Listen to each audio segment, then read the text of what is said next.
Queen Makobo Modjajdi VI left the throne vacant upon her death in 2005.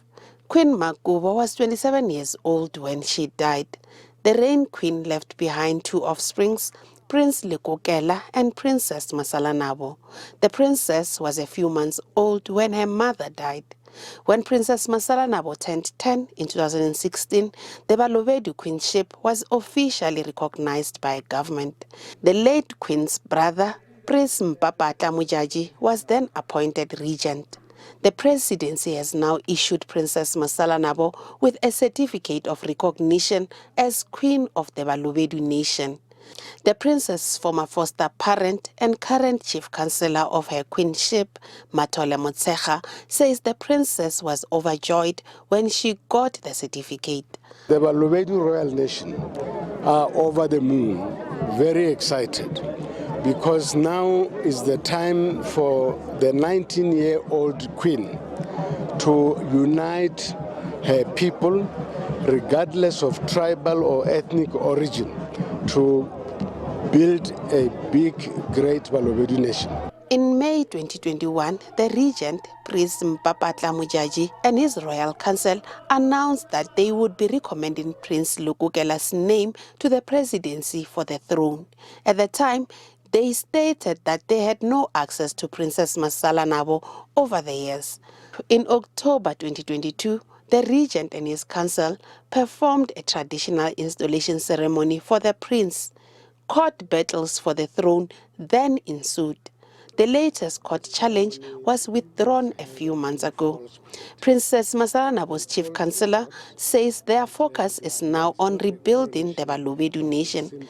Key among the princess's priorities is to constitute a royal council that is inclusive of all traditional leaders in and around Balobedu, whether they speak Kilobedu or not. All senior traditional leaders in Balobedu will be invited into the Queen's Council, work together under Her Majesty Queen Masalanabo Modjadji the seventh.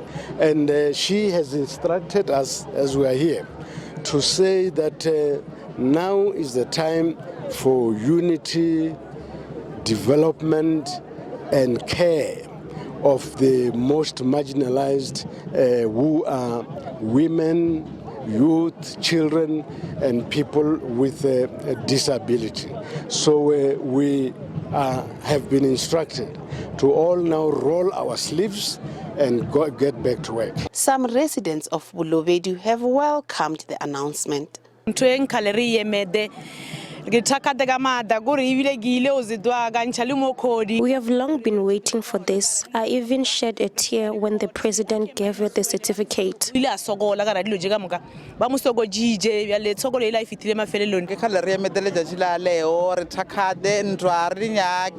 have been waiting for this for a long time. We don't want any more fights. Let it rain.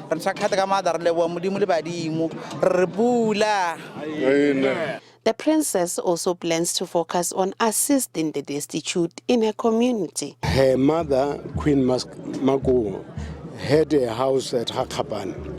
She decided that because she grew as an orphan, she is going to build an orphanage there. And the work has already started to build the orphanage. And that orphanage will be opened before she's coronated. That is project number 1. Project number 2, the Netball South Africa offered to build a netball court for her. And the Royal Council that is with me here decided that that royal court will be built at Kubuni Heritage Site on the way to Giani between Bellevue and Mamaila. Pending finalization from the presidency, the princess has also set a date for her coronation next year. As the Royal Council, we agreed that we want her to be coronated on the 11th of April, the day on which her mother was coronated. She said, I want to sleep over that matter. When she came back, she said, I slept over the matter, and my decision is that subject to the agreement with the Premier and the President, I want to be coronated on the 12th. Now, sleeping over a thing. We're talking about a sacred or divine queenship.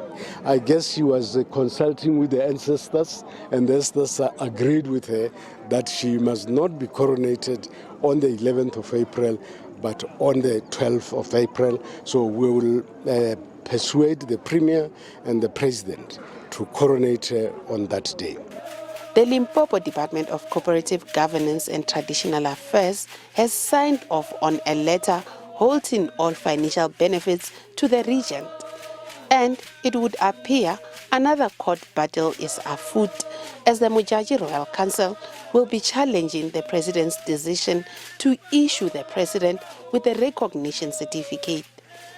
Beman Baloyi, SABC News, Polokwane.